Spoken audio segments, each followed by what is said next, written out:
Natalie, like I said, is in a very, very interesting situation. She is currently leading this operation, which is a bank in the middle of a very traditional setting. I indicated Munich, Germany. But I think what is more important to say is also that Natalie was awarded recently. Is it now recent, or at least a year ago or 2 years ago?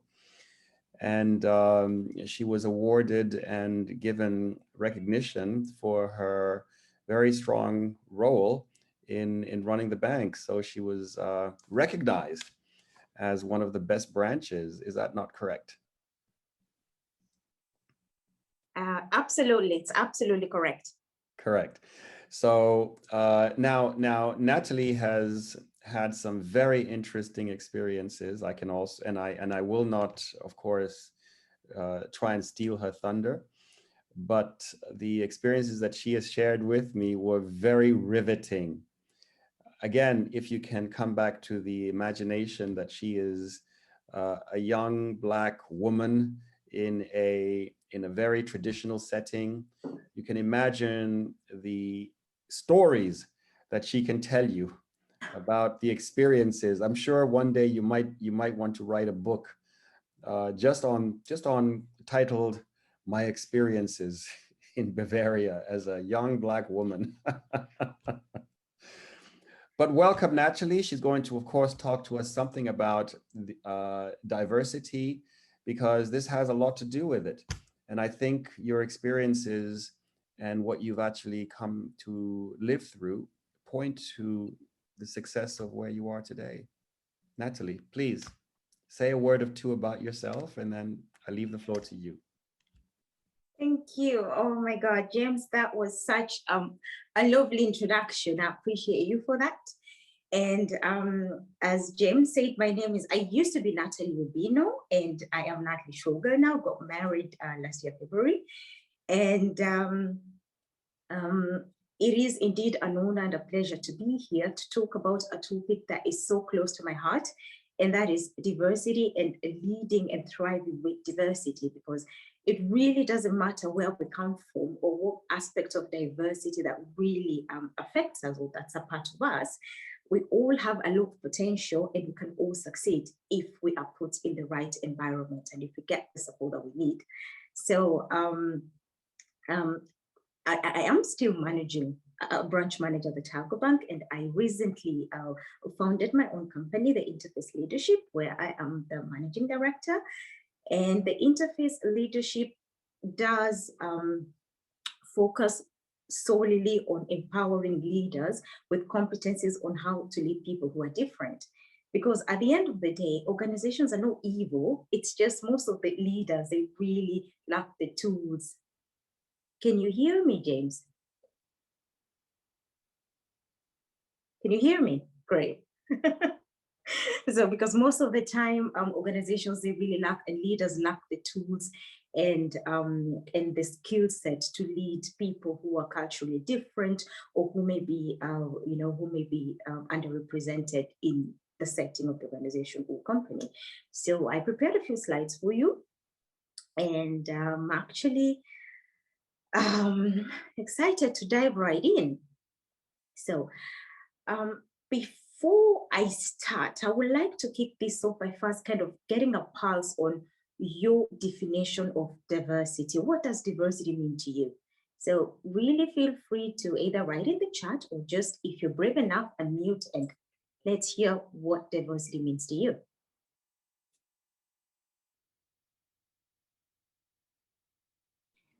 For me, diversity is where differences are accepted and welcome and embraced.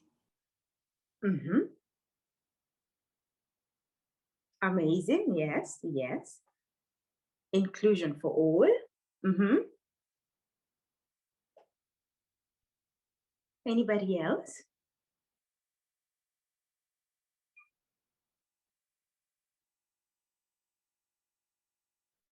I don't want to forget anybody, so I'm just going to give you another 1 minute if you want to share your aspect or your version of diversity. It's very welcome.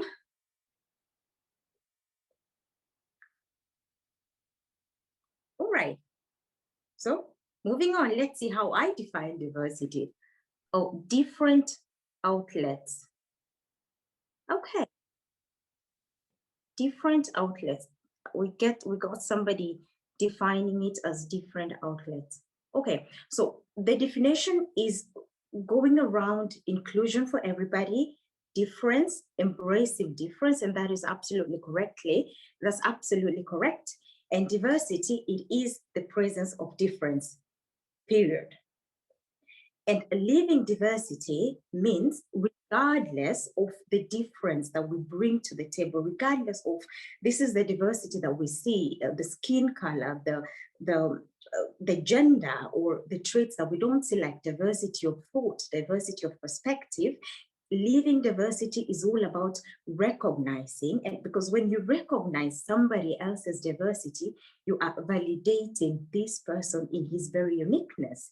And it's all about respecting, because when you respect, you are telling people it's okay to be different, and I'm accepting you for all your difference and uniqueness, and embracing each other for the uniqueness that we all bring to the table.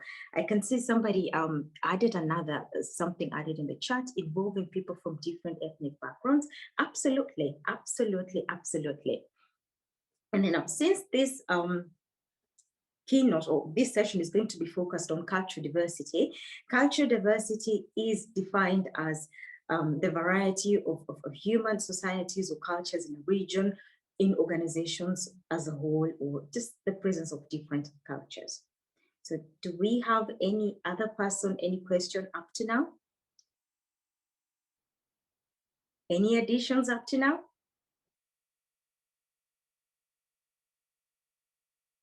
Oh, good. Okay, great. So on today's session, we're going to look at a few statistics. What are the numbers saying about the strength of diversity, or the importance of actually embracing diversity? And then we're going to look at, why do we focus on the topics that we focus on?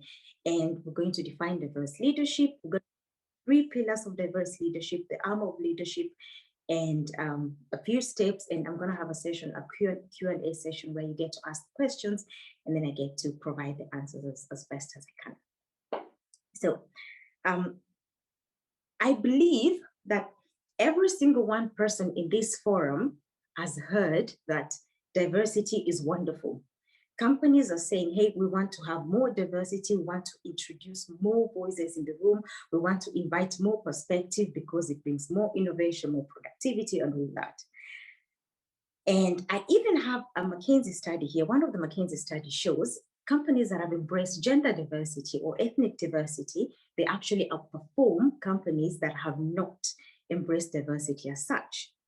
So, but again, on the other side, you find that globally, the representation of the ethnic minority representation in companies, it's still very low. For instance, in a span of 2 years, it only increased by 2 points. So as you can see, on one side, we're saying diversity is great, but on the other side, we are underrepresented still in so many organizations. And according to my own professional and personal experience, I can't even count the number of boardrooms that I've been the only Black person, and the number of boardrooms that I've gone, and I'm the only person basically from Africa. And everybody's looking at you like, oh, what do we have here, you know? So why do we have this discrepancy? I mean, on one side, companies, they really know that we need diversity, but on the other hand, the representation of ethnic minority groups is just almost non-existent. So, and this is where I would really love to solicit your voices as well. So please feel free to share with me your thoughts on this aspect. What do you think are the challenges that these companies are facing as to why they are not hiring more people of cultural backgrounds, or different cultural backgrounds? Let's see. Any ideas from? If I can say, I think it's a mindset. I think the mindset is fixated on a particular type of person, from a particular background or visual appearance. And this is where I think this mindset is.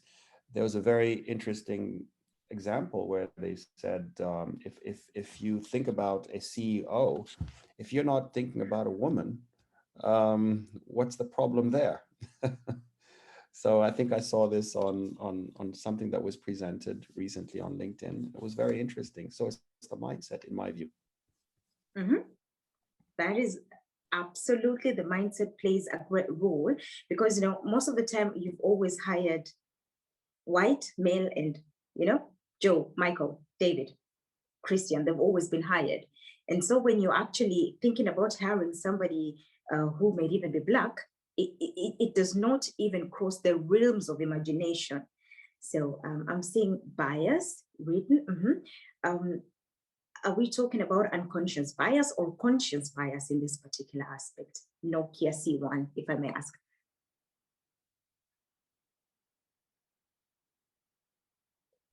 My name is I'm very Margaret. patient, by the way. My name is Margaret. Yes, thank you for joining us. Thank you. And okay, any other idea? James threw in the mindset part. Any other idea why we're having this discrepancy? I mean, we know that companies that hire more diverse people, they outperform, but on the other hand, we're not really doing that. So one aspect is mindset. Any other thing that crosses your mind? Let me also suggest that it is subconscious. When you look at the textbooks that we have grown up with, when I grow up, okay, let me date myself, but the mother is at home, and that already is a mindset, and the mother is the one who is taking care of the children. So this mindset is the same if you look at what has happened with Dr. Seuss recently. As everybody should know, the reason why we are getting rid of or trying to change these images is because they're being implanted in the youth. Absolutely, absolutely. So, and another thing, I mean, in the many organizations that I get to go in, another thing is fear. How are we going to deal with somebody who's different, and some organizations, most of the time, they really don't know where to start from, especially when people come from totally different cultural settings. So you are so careful about what you're saying, very careful about, okay, how can I even feedback this person? How critical can I go with this person before they feel unfairly attacked and all that? So there are so many aspects that cause this gap, and that is why I do this work. That is why I focus on diverse leadership, because I've seen it on my own self, on my own personal experience, that we do have endless possibilities of succeeding, but we also need the chance to, first of all, get into the organizations, and through diverse leadership, we focus on creating inclusive environments where people can actually thrive, because it doesn't really bring anything if you're hiring a lot of diverse talent and they can't thrive within your organizations. Because when they thrive, they will be productive. And if people are productive, they will innovate for you. And when they're innovative, they will definitely keep you competitive on the global and on the national front. So, and moving forward, we're going to jump in a little bit on diverse leadership. So, we talk a lot about different forms of leadership, right? Because one thing I do believe is, as employees or people within organizations, you can talk about diversity all you want. But if your leadership is not buying in, and if your leadership is not a part of it, then it's not going to work. So it makes a lot of sense to have leaders understand what it takes to lead people who are different from them. It takes a lot. It takes a lot of understanding from leaders to be able to create environments where every single form of diversity can thrive. And when we talk about diverse leadership, we're talking about a leadership that focuses on the people and the potential that people bring to the table. This is the kind of leadership, it embodies authentic leadership. So when you're talking about authentic leadership, this is people will always follow people. People, I want to repeat that. People will always follow people. So if as a leader, if you cannot be able to have that human connection with your people or with your teams, nobody's going to follow you. Especially in a diverse setting, you will always have unknown roads that you are leading your people to, because most of the situations are going to be new. You've not had them. That is the difference when you're leading a diverse team and homogeneous team. Homogeneous teams are like, we've always done stuff like this, and it's always worked like this. When you got different people, they're going to be fresh ideas. It's going to be innovative. It's going to be different. And people need to trust you as a leader, and they can't trust you if they're not connecting with you at that human level. So you also, diverse leadership is also very empathic. And what I mean by that is it's meeting people where they need to be met. So how can you fix that what you do not understand? And how can you understand people? You can only understand people by actually really taking the extra step, being intentional and meeting them where they need to be met. And it is transformational, because that's how you inspire transformation that brings results, that brings change within people, and these people will drive results for you. So that is what diverse leadership is all about. It's really about the people, because an organization without people, it's going to be a building. And every strategy and all the strategies and all the, if you talk about diversity, inclusion, and equity initiatives, they will only remain initiatives if there are no people who are going to implement them, if there are no people going to lead them. So this is a form of leadership that will always put the people first and then build all the strategies around the people. So, and to dive deeper into that, there are three pillars of diverse leadership, and that's what I'm going to show you right now. The first pillar being empowerment, then we got execution, and then we got leverage. So what many organizations get wrong is you hire people and then you dive into leverage. You want to leverage people's skill sets. You want to leverage people's intelligence before you've empowered them and before you've executed meaning you've created an environment where these people can thrive. So when you talk about empowerment, it's regardless of the person that you hire, people want to feel valued, people want to be seen, people need to be empowered to work from their places of strength. So it takes for a leader to understand people at their very core. Who is my candidate? Who is in my team? How can I play into the individual strengths of these people? And when you can understand that as a leader, you're able to provide them with the tools, you're able to provide them with what they need as to function from their very best. And when somebody has been empowered, then it is upon you as a leader to do everything within the spectrum of your influence to create an environment where these people are going to feel comfortable. So as a leader, this means you're going to have to be decisive. You are going to have to be very efficient in your communication. How am I communicating? How am I implementing, for instance, the diversity, inclusion, and equity initiatives in my organization? How am I being intentional about this to make sure that my people are feeling comfortable? And after you've done all that, then you actually have a right to leverage people's skill sets. Because don't forget, one thing we always forget as leaders is there is absolutely no monopoly to intelligence. As a leader, you're always one man or you're always one woman. And if all roads are leading back to you, the definition of your success is always going to be capped. So for you to understand that you will not always have the best answers or the right answers, but somebody within your team will always have them. And it's how best do you leverage people's intellect, people's relationships, people's skill sets. And that works best when you've empowered people, when you've created an environment where they can be productive for you. So up until now, any questions? Well, I think what you're saying, Natalie. Natalie, my name's Tosh. Hi, Tosh.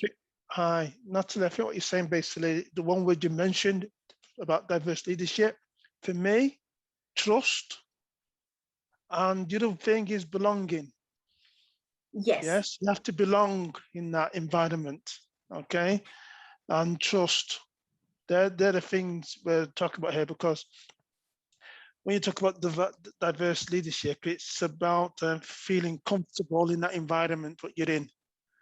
Yeah. So leadership is important, trust, so that you capture the best minds, because what we're trying to get to here is getting the best minds in position. Yes. The best minds is in every society, it's in every culture, every race, every gender. So it's capturing the best minds. Absolutely. Absolutely. Yeah. And you can only do that if you have set the conditions right for these people to actually want to believe in you, to actually be loyal to you and all that. Yeah. Thank you, Tosh. Love that. Love that. Anybody want to jump in with new views?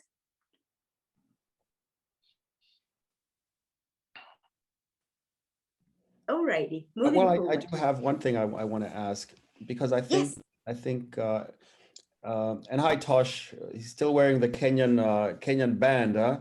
From your wife in Kenya. Yeah. I think you should stress something. Where are you located? I'm actually located in Singapore. Precisely, and talk about diversity. Yes. Okay. I'm located in Singapore. I'm born in the UK, in Manchester, so you can tell by my accent. Yeah, and I've lived in Singapore for 4 years now. 4 years this November. I'm a director in an engineering company. In terms of diversity, in my company, in my team, I have people from different parts of Asia. Okay, in Singapore, it's diverse anyway. So on top of that mix of Asian diversity, then there's me, who's different. Okay. From many places. Yes. So out in the community, there's no discrimination towards me, anything like that, because they see that most people of my background or my skin tone is got an expertise to offer to the country. Yeah. So you're seen as that, oh, you brought him in as a specialist. So you're well respected in the community.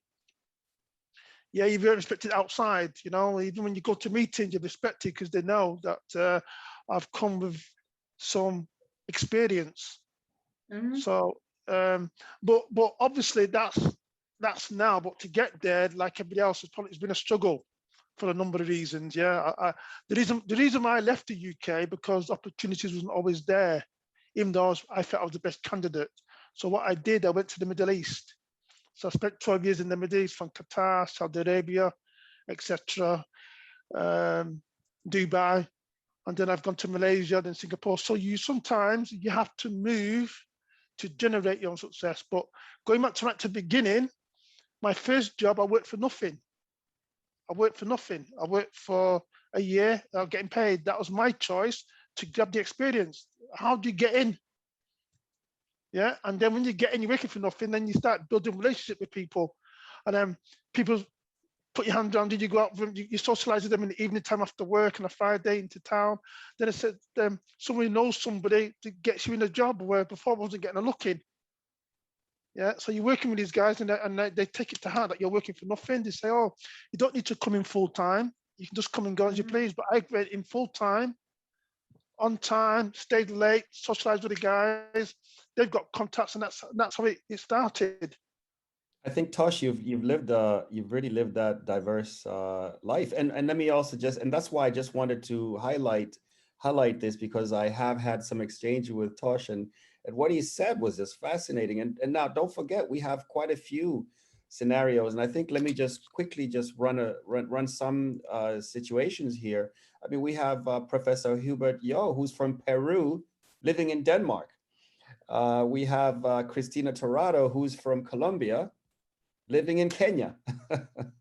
And I'm sure I'm missing out other people who are here. We have, of course, Kubra, who is, and I'm referring to our staff, some of our staff, who is from Turkey, living in Luxembourg. And so this, oh, yes, Professor Yo did not come straight, of course. I'm just referring to the diversity. But I'm from Kenya, and yes, I'm living in Luxembourg, and so on. So I think, and yes, there you go. So I just wanted to highlight that. We didn't want to steal your show, so please continue. No, all good. I was just saying, hey, I'm from Kenya as well, and I live in Germany. Yes, of course, exactly. You forgot me, so I was reminding you. But that's what we wanted to highlight. And Mexican and also Canadian. Yes, exactly. Doris, you were in Canada and from Mexico, correct? Yeah, that's the diversity. That's the application you have to put. If you want something in life, you need to put yourself out there and go to different places. I mean, I spent 5 years in Ireland, Southern Ireland, for 5 years, back in the days of the IRA, and I was living there for 5 years, but nobody troubled me, you see. So you have to go to make your name, to grow. So, and that's a challenge, and that is tough. Absolutely, putting yourself out there all the time. That is mentally tough to do. But you see, Tosh, that's the thing, from the beginning, we are expected to put ourselves out there. It's tough, and you're always going to be out there going the extra mile, right? And then you get into an organization where you don't even belong. So it really, and that's it, and that's the thing, So we can't want to go the extra mile, but if the organizations are not ready for people of color, for different people, then it's not going to work. And that is why it is so important for leaders, especially because every leader within the area of responsibility, they have a form of influence and, a form of power that they can wield it right. Open pathways for underrepresented groups and people and different people. And that should be the legacy of leadership, in my opinion. Yeah, but that is only a skill set that certain people can have that trait. Not everybody's going to have that trait. Yeah. And what I mean by that is when I compare how I run my teams, the amount of times that people want to come and work for me is unbelievable, because I understand if it's a female or a male, their cultures, I understand the barriers. Yeah. So I make sure that is not on the table. I make sure that everybody has a voice. So because I've come from an ethnic background and having a many years experience, I know what is acceptable to me and what's not. So because Absolutely. of that, so you find that there's people who's worked for me 5 years ago. Tosh, can I want to join your team? You're a fantastic director. I've not met anybody like you. You're very humble. You know how to communicate with the team and bring everybody together, not just from a work point of view, but a social, a family, everything. But yeah, But you see, that's how we educate. That's how we keep on educating and helping leaders who don't have that kind of skill set, from the fact that, not everybody has the opportunity to live in different countries or to come from a different setting as to be able to have these skills that we do have, right? And so that is why we keep on educating and we keep on. But Natalie says, Natalie, you said something earlier about we shouldn't have to push ourselves to go the extra mile, if you like, to get in a company if you're not feeling welcome. But I took the view like this. I went there to gain some knowledge. And once I got that knowledge, I moved on, knowing that I wasn't going to fit in anyway. So sometimes you have to have your own plan. Yes. Yeah. You have to go there and not let anybody distract you and say, right, I want to grab this knowledge and this skill set. And then once you've grabbed that, you move on. So every time I move the company, I'm trying to grab as much different skills to get to where I am now, and still going up the ladder. Yes. Absolutely. Great. Tosh, thank you so much for your insights and input, and I'm going to be soliciting your voice as we move on. No problem. So what I basically did was, James talked about this earlier. I mean, I'm a woman. I come from Africa. I'm Black.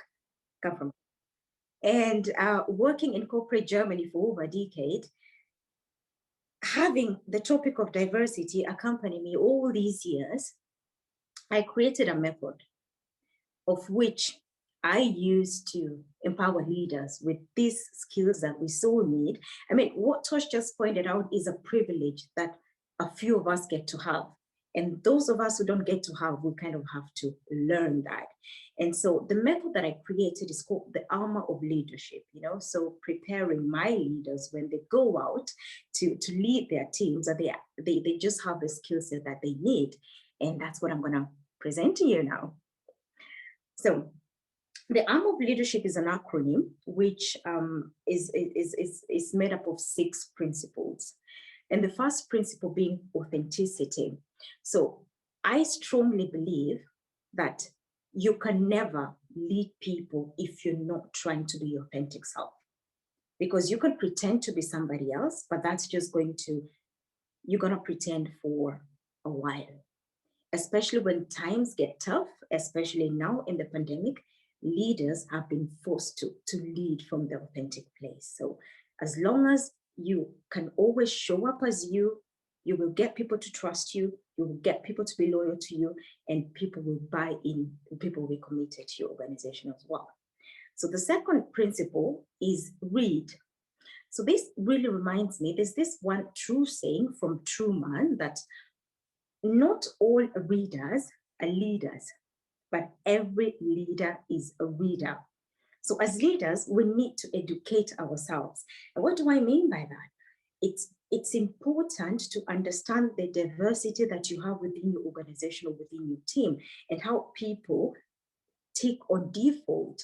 So for instance, if we look at the generational diversity, if a leader understands that Gen Z works like this on default, the millennials, they work like this on default, it's easier for you to influence people and to lead them. Or if you have, let's say, a team made up of people from Singapore, from Kenya, just digging in a little bit into that culture gives you a better position to actually connect with these people. So the third principle is master your trade. So mastering your trade, this is basically using a focused approach to evaluate the skill sets and the competencies of the leaders when I work with them. So to actually check out, okay, what skill sets do you have? Where do you need to be, and where's the gap, and how can we help you with tools and frameworks so that you can be able to close that gap? And the fourth principle is ownership. And I love this principle because in leadership, most of the time when things go wrong, it's always, the team A, team B didn't do this, or, the staff wasn't aligned so well for us to be successful. But at the end of the day, it's really always the leader. So if staff is not working out, it always makes a lot of sense for you to start asking yourself as a leader, where did I go wrong? Or what did I do that caused my team or the outcome to be as it is? So ownership, we work with a few tools and models on how leaders can be able to develop that a bit more. The fifth principle is understanding. You cannot fix out what you don't understand. And it's always about trying to seek to understand before you are understood as a leader. So when understanding, we look at different communications models. We teach you how to listen, because listening to people, especially different people, words mean different things to very different people. So it makes a lot of sense to learn how to listen right without judgment. How do you communicate? How do you separate the topic and the person? How do you go hard on the topic but soft on the person? So the understanding principle is basically deals with a lot of communication models and methods that we give our leaders. And the last principle being respect. I do believe that it doesn't matter where you come from and who you are. We all have to respect people regardless of their hierarchies and regardless of what they bring, just respecting the person for who they are. So this is basically, and it's also important to actually check in with your unconscious bias, right? Do I really respect this culture that the person is bringing to the table? Or is there a form of unconscious bias that I have towards this culture or towards these people? Always checking in with yourself and being sure that you are actually being respectful in the right way. So This is one of the greatest tools that we use at the Interface Leadership to help out leaders to learn to develop a more understanding, a more established and centered sense of difference. Any questions until now? Okay. Basically what you're saying, Natalie, it's just like saying that, you know, some people got, you know, unearned privileges. Yeah, they've been given privileges, so they need to recognize that they've got these privileges, yeah, over others. I mean, it's something. I was having a discussion the last time I had a discussion with James. He said, "We are not equal, but we deserve equal opportunities," and that stuck with me. That stuck with me. Absolutely, absolutely. So, moving on.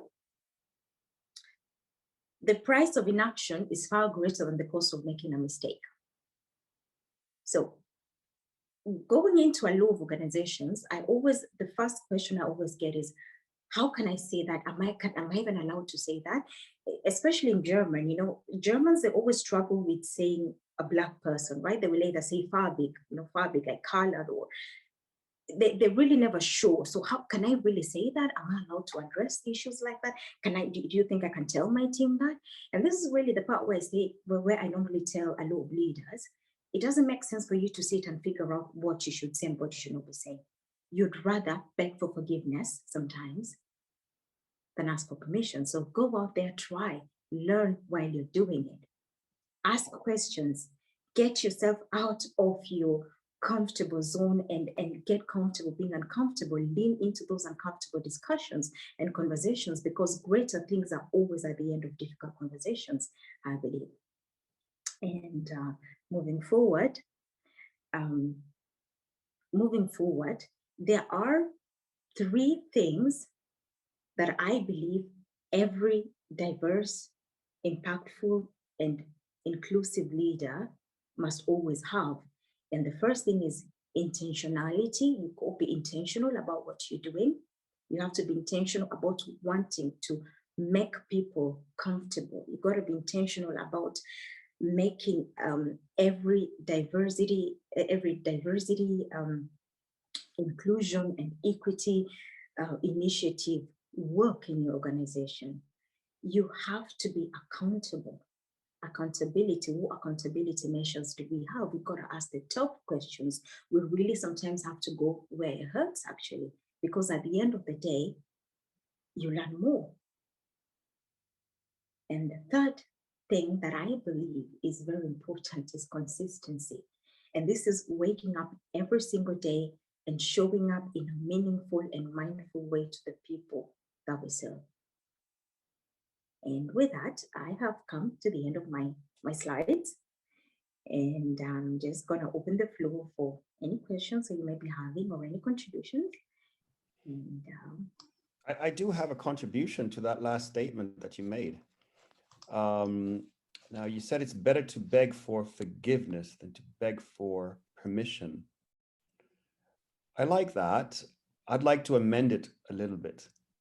please. Because I would say it's better to beg for forgiveness than beg for permission and be denied. Because I believe that you said we should be proactive. And when you beg for permission, you will be denied. So most likely, or in many instances. So better to beg for forgiveness than to beg for permission and be denied is what I want. And keep on showing up and banging at the door.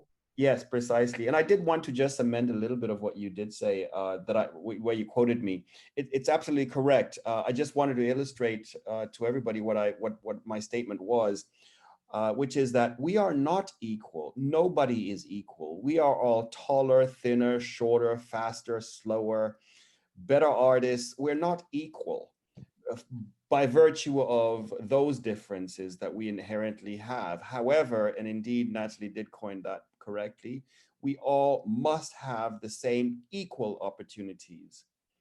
And that is where this, I believe, inequality must be corrected, because we are not equal, but we all must have the same opportunities. Absolutely, absolutely. And yeah, and to kind of cling on to what you've just said, we also must understand that we have a unique power. We have a power. And I always say our diversity is our currency. And you gotta own that. You have to own that, because that's the currency that's gonna open doors for you. That is the currency that is going to make you stand out wherever you go. And that is the currency that's going to make people remember you. That is going to make people remember your name. Yeah, 100% correct, yeah. I would also suggest that when you build a diverse team, when you have diversity, this is culture. You're building a culture. And we know that in business, culture eats strategy for breakfast. So if you don't have the right culture, no matter what your strategy, you won't go anywhere. Absolutely. So building diversity is part of building that culture. It is. It is. It is. And leaning into that difference, leaning into that what makes us different, because most of the time people kind of shy away from that because you're trying to fit. Because and I did struggle with this at the beginning. I didn't grow up and I was all confident in my element and, you know, and doing great things in corporate Germany. I struggled with it, you know, because the first time I got into corporate, I remember a good friend of mine told me, you know what, Natalie, you have to try and be more white. You know, that was the statement, really. You have to, you know, to dress like white people. You have to try and so that they can trust you more. And I shopped, you know, I tried to be more white. I tried to change the way I talk. I tried to change the way I presented myself. But I got so miserable. I realized I was leaving pieces and bits of me on the floor and I wasn't connecting with anybody. I wasn't making an impact until I showed up as Natalie. I woke up one day, I just literally showed up as Natalie, showed up in my glorious African Kenyan self. And that's when people started realizing, oh my God, that's Natalie, you know, that's when stuff started happening. That's when magic started happening. So don't diminish yourself to fit what society, what people think should be the norm. Your difference, that what makes you different. That is exactly what the world needs. And that's your competitive advantage. That's what keeps in the business. That's what keeps in the game. That's the authenticity you referred to in ARMOUR. Yes. Yes, you're you. Do you all the time. Do you anytime.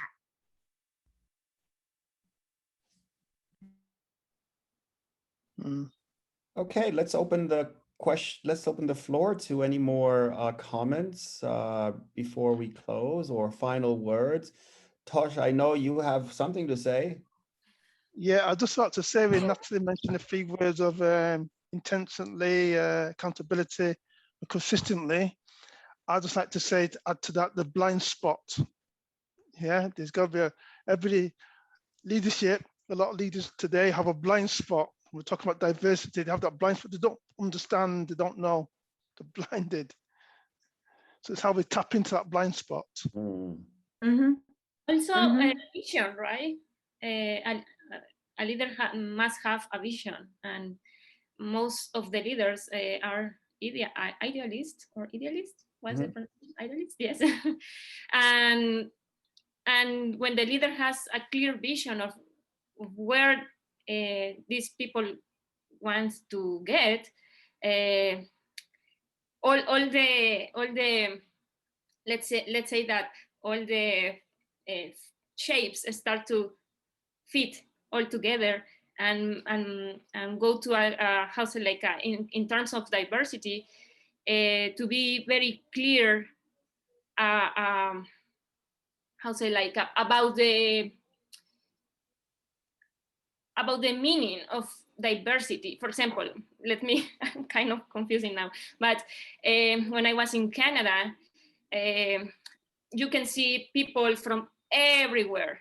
It's like the whole world in one city, that is Toronto in my case. And when I start to face, as you said, the struggles of being new to Canada, I started to face all these issues about fit in the groups. And when I start to talk about these issues with a leader, he started to envision how to start inviting people to grow as a Latin people. But when this guy start to see that Latin people is not the only one in Canada, he started to invite all the people coming to these kind of problems, and invited to these people to the group, and the group start to grow. So he started to have a vision of where all these people can fit and all these people can go, because these people is so professional. They have PhD, they are masters. So it's like, why is not these people seen? Why they say they are receiving so many no's when they need to be receiving so many yes? And so the vision of having a better culture, a better community, it was so powerful to grow all this group and to grow all these opportunities. And the opportunities start to be open at the end. And I'm not talking about small businesses. I'm talking about corporate openings, job openings that were started to invite people to these kind of jobs. So I think that the leader must have a vision. Mm-hmm. Mm-hmm. Absolutely. Thank you for sharing, Doris. Thank you for sharing that. Thank you. Professor Joe, any final thoughts? We can close with Professor Joe, who's prolific and has a lot of and I think a baby coming soon. Oh, thank you very much for that. Yes, one of my thoughts related to leadership, it's and diversity. It refers to objectives. Yes, it refers to long-term process to change the mindset of the corporate personnel, the corporate employees, the corporate leaders in general. Yes, but you showed a slide that I didn't get the first one, but it was the thrive to innovation and then through competitive advantage. And I don't know what is the fit actually in terms of, inclusive environments. Yes, that one. Because talking about organizational behaviors, sometimes it could take long until the organization understand that this type of thoughts benefits them in the long term. And usually companies' objectives focus on short term. Yes, profit is everything in every quarter. And then how do you manage that, by the way? Yes, that's a good question. How do you include that diversity into these short-term versus long-term objectives in organization? That's a great question. That's absolutely a lovely question, because number one, you keep on educating, you keep talking about it all the time. But again, you cannot change it. You cannot change the everyday habits or the patterns that we have in the past. Let's use the word patterns. We got a business, we need to drive the sales. Okay, we just, I don't really care about what's going on the people. Let's focus on the business a little bit. Let's get those targets. And once we hit the target, we're going to focus on being a bit more inclusive and a bit more diverse. That's just never going to work. This is where you need leaders to actually buy in. You have to have diversity, inclusion, and equity initiatives as part of the agenda. So when you are creating those targets, when you're talking about which targets are we going to, do we want to achieve this quarter, you want to make sure that which diversity, which inclusion, which equity targets are we achieving as well this quarter. You cannot talk about diversity when the business is doing great or when there's no pressing matter. Does that make sense, what I'm trying to say?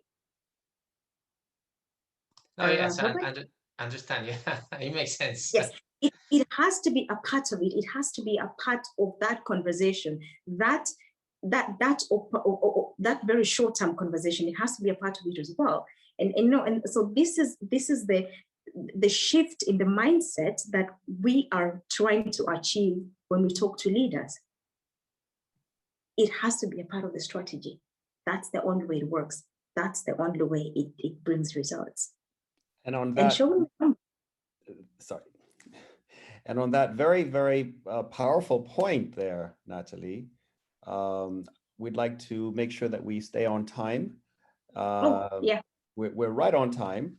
So Natalie has really, I think, brought the topic closer to all of us in terms of diversity, the role of leadership, and how this is indeed a competitive advantage, right? So I'd like to thank you, Natalie, very much for having taken the time and shared your experiences, especially in Munich, and being, at the forefront, right? If anybody's going to talk about this, I mean, you have the credentials, should I say the scars or the medals, or to talk all about of this them. topic. All of them.